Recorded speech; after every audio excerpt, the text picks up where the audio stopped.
మహబూబాబాద్ జిల్లాలోని కంబాల చెరువులో నీటిలో మునిగిపోతున్న బాధితులను రక్షించే విధానంపై ఎన్డీఆర్ఎఫ్ బృందం మాక్ డ్రిల్ నిర్వహించింది. జిల్లా కలెక్టర్ ఉద్వేత్ కుమార్ సింగ్ ఆదేశాల మేరకు ఎన్డీఆర్ఎఫ్ బృందం కంబాల చెరువులో మాక్ డ్రిల్ నిర్వహించింది.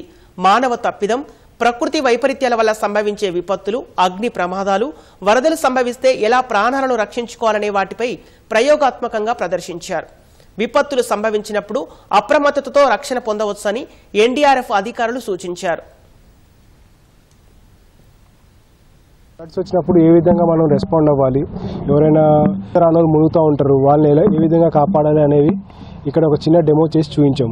సో ఈ డెమోలో మన ఇంప్రూవైజ్ డివైజెస్ ఏవైతే మనం ఇంట్లో ఉన్న వస్తువులు యూజ్ చేసి ఫ్లోటింగ్ డివైజెస్ ఏదైతే యూజ్ చేయొచ్చో అవి కూడా తయారు చేసి ఏ విధంగా వాడాలి అనేది ఇక్కడ ఉన్న ప్రజలకి, ప్లస్ ఫిషరీ డిపార్ట్మెంట్స్ ఎవరైతే చేపలు పడుతూ ఉంటారు వాళ్ళు ఎక్కువ చెరువుల్లో తిరుగుతూ ఉంటారు. సో వాళ్ళందరికీ అవగాహన కల్పించడం జరిగింది.